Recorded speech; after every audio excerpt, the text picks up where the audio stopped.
Bonjour très chers amis de Fastmathix. Aujourd'hui, nous allons voir comment faire une multiplication et division avec des fractions algébriques. Venez avec moi s'il vous plaît. Alors, lorsque j'identifie que j'ai une multiplication ou une division algébrique ou les deux, tout d'abord, comme dans l'addition et soustraction, je dois factoriser tout ce que je peux. Donc, x, y, pas possible de factoriser, on le laisse comme ça. Ensuite, x au carré moins y au carré, on va vérifier la liste des cas de factorisation. Alors, nous avons deux termes séparés par un signe négatif. Est-ce qu'il y a quelque chose qui se répète dans les deux termes? Mais non, alors ce n'est pas un facteur comme bonhomme.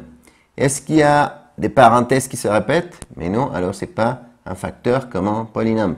Est-ce que j'ai 4 termes ou plus? Mais non, alors ce n'est pas un groupement de termes. Est-ce que j'ai 3 termes? Mais non, alors ce n'est pas un trinôme. Est-ce que j'ai 2 termes avec des racines carrées séparées par un signe négatif? Mais bien sûr que si, alors c'est une différence de carré. On prend les racines carrées des deux avec un signe positif dans le premier parenthèse et avec un signe négatif dans le deuxième parenthèse. Ensuite, est-ce que x moins y peut être factorisé? Mais bien sûr que non. C'est exposant 1, alors il n'y a rien à faire. Mais ici, j'ai deux termes. Est-ce qu'il y a quelque chose qui se répète dans les deux termes? Non, alors ce n'est pas un facteur comme un monôme. Est-ce qu'il y a des parenthèses qui se répètent? Mais non, alors ce n'est pas un facteur comme un polynôme. Est-ce qu'il y a 4 ou plus? Non, ce n'est pas un groupement de termes. Est-ce qu'il y a 3 termes? Non, alors ce n'est pas un trinôme. Est-ce qu'il y a 2 termes avec des racines carrées séparées par un signe négatif? Mais non, alors ce n'est pas une différence de carré. Est-ce qu'il y a 2 termes avec des racines cubiques? Oui. Alors, c'est une différence de cube. Comment on fait ça? Rappelez-vous, on met les racines cubiques des deux termes et ensuite le carré du premier terme, le signe opposé le premier fois le deuxième, plus le deuxième au carré. C'est toujours comme ça. Ensuite, ça va être divisé par x au carré moins xy plus y au carré, divisé par x au carré plus xy plus y au carré.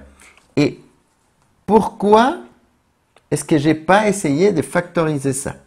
Eh bien, parce que si vous voyez ça, cette expression et cette expression sont identiques.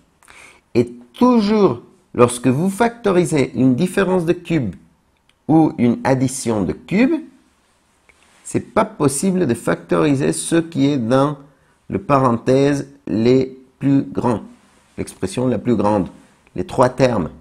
Alors, j'essaie d'abord que ça ne sera pas possible d'être factorisé. Et pareil là, c'est la même chose, mais avec un signe négatif.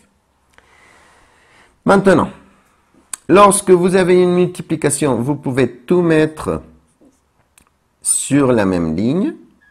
En bas, on met tout ensemble.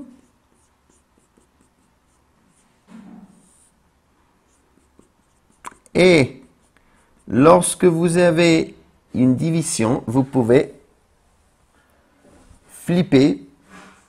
Vous pouvez changer le numérateur par le dénominateur par le numérateur, laissant comme si c'était une multiplication. Alors, celui qui est en bas, on le met en haut. On n'a que de facteurs. Et si on n'a que de facteurs, on peut éliminer ceux qui sont égaux. X moins y divisé par x moins y, au revoir. X au carré plus xy plus y au carré, avec x au carré plus xy plus y au carré. Donc, ici, nous avons xy sur Je vais le faire exprès. Je vais mettre ça d'abord. X moins Y.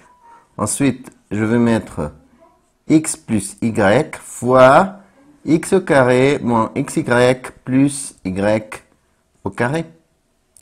Et pourquoi j'ai fait ça? Parce que lorsque vous avez deux termes, et ensuite le carré du premier terme, le signe contraire, le premier fois le deuxième, plus le deuxième au carré, c'est une identité remarquable. Alors, on peut simplifier ça, écrivant x, y sur x moins y fois x au cube plus y au cube. Et c'est tout bon, c'est fini. On pourrait faire la multiplication, mais je préfère le laisser comme ça. Merci beaucoup de votre attention. À une prochaine vidéo. Au revoir.